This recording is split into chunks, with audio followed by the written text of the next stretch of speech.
tournament's a fraud. I will no longer support this tournament with pay-per-view money if you do this.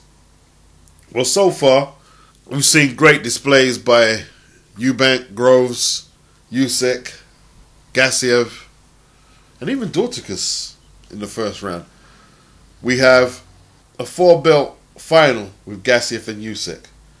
But, you know, this is why promoters in the end will just, what's the phrase, just let you eat cake. Because what's the point of Richard Schaefer and Sowlands and the consortium have put this together? What's the point of them going through all that effort if all they're going to get is criticism? You can't put Eubank in the tournament. He lost already. Well, he was in the tournament. He put his name in the tournament. Why should Benavidez or Ramirez jump the queue ahead of Eubank when they didn't put their name in the hat? Now, if they can secure a Yukatagi or whatever you call him, or a Benavidez or a Ramirez for the final, I'm cool with it. Let it run. But why was it okay for Callum Smith to fight Nicky Holzken?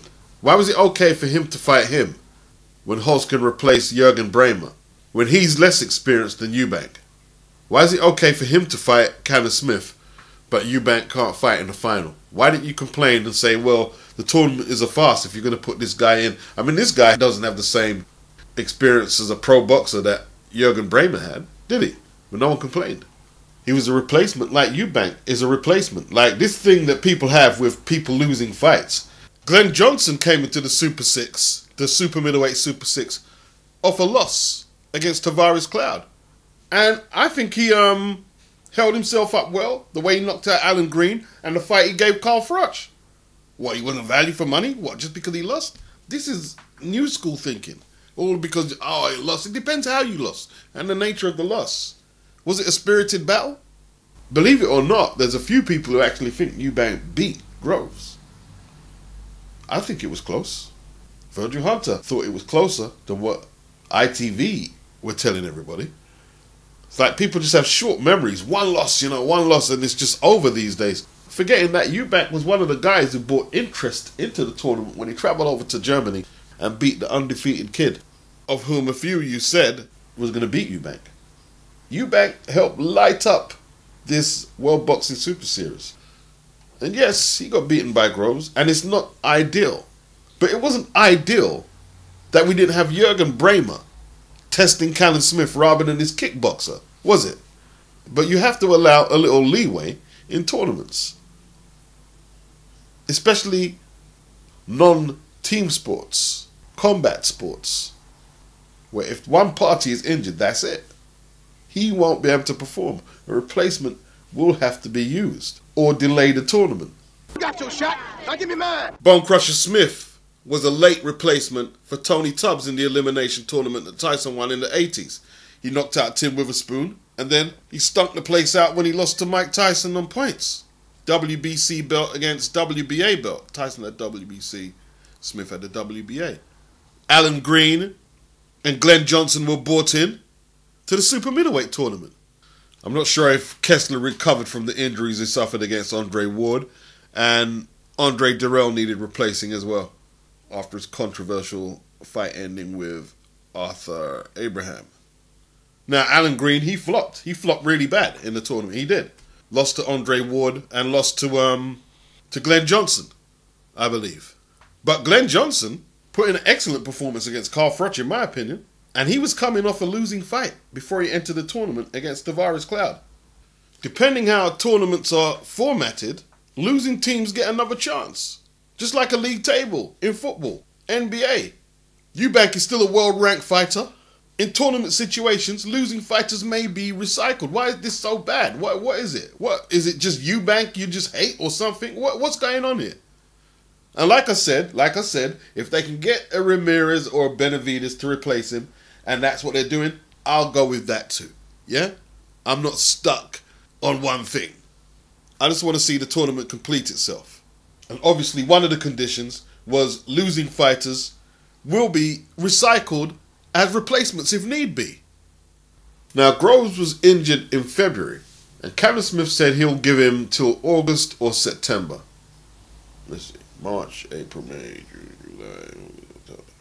That's 6 months. Let's say 6 to 7 months. Do you believe that's long enough to recoup from a dislocated shoulder? And remember, he's not going to go back to work in a factory or drive a minicab. He's going into a professional boxing match. 12-rounder against an unbeaten, big, world-ranked, strong super middleweight. In a sport where every strike that you land is delivered from what part of your body? Your shoulder. Well, I don't know. Maybe he could recover in that time. But the facts are, shoulder injuries recover when they're good and ready. When nature says it's time you can fight again. Not because you want to see the tournament at a certain date or because you want to see Groves in there. That's not a reasonable request from us as humans when we're dealing with biology and nature. It is what it is. I don't believe he has long enough to recover. I don't believe he does. So, let's look at the distinct possibility that Groves gets in there in August. Cannon Smith puts the pressure on. Groves tries to retaliate. But there's clearly something wrong with Groves because it's not just rehabilitation physically. It's being confident to use that shoulder to its full extent at this level.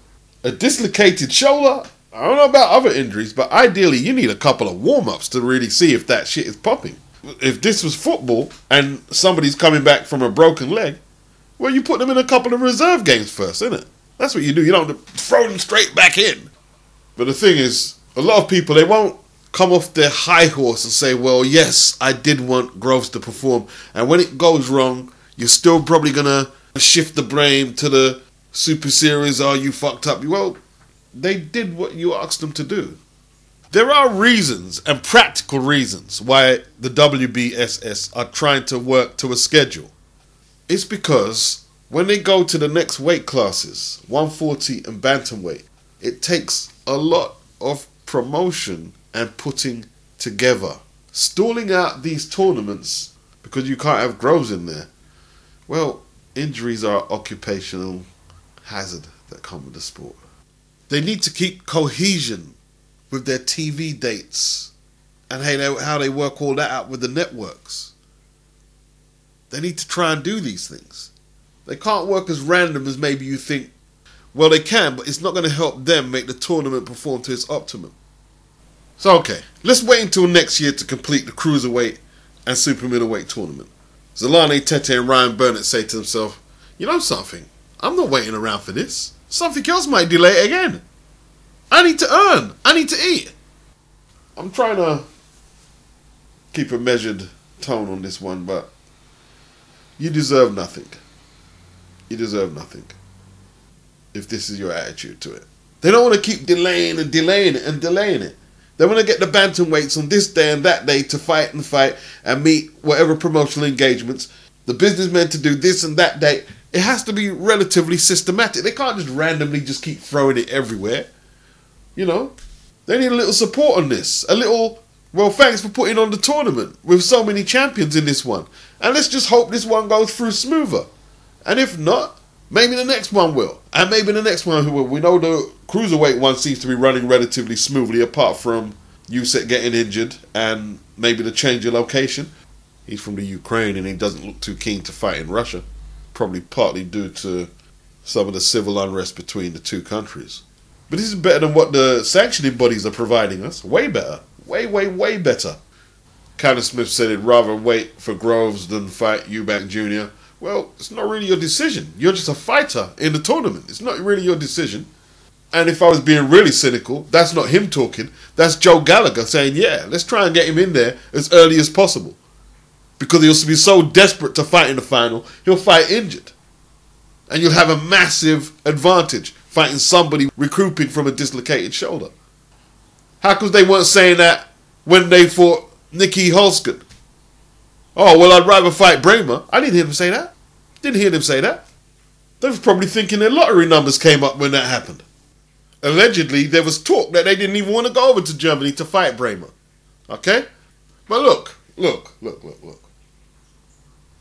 They've obviously did their research and they were banking on unforeseen circumstances to occur. But they need some support. They really do. You know, they probably studied that the last Super 6 super middleweight tournament, what was the complaint? It went on too long. It went on too long. People dropped out, people got injured. Well, they're trying to eliminate that. And they're not just doing the one tournament, they're doing a whole load of them. By the time the super middleweight Super 6 finished, nobody was screaming for another one because they didn't want the delays. Ward had his first fight in that tournament against Kessler in November 2009. He fought Froch in the final in December 2011. 2 years, over 2 years. Yeah? Usyk, when did he beat Marco Hook? September 2017. And it's May. And it's May now. So there's still 4 months before they can finish this tournament in less than a year. That's a marked improvement on tournament performance. It's a marked improvement. Losing fighters, you know, they had more than one chance in the super middleweight Super 6 because of the way they had it in rotation. But it's not like, you know, a whole load of losing fighters are coming back into the tournament. It's just Eubank. It's just Eubank. He didn't get knocked out. He got outpointed by a world champion. Let the winner fight Groves, if need be. Problem solved. We know who's the best man. Problem solved. Now, he may not want to fight Eubank again if Eubank wins. Well, fair enough. I just think some of you bitch too much. I really do. That's just my opinion.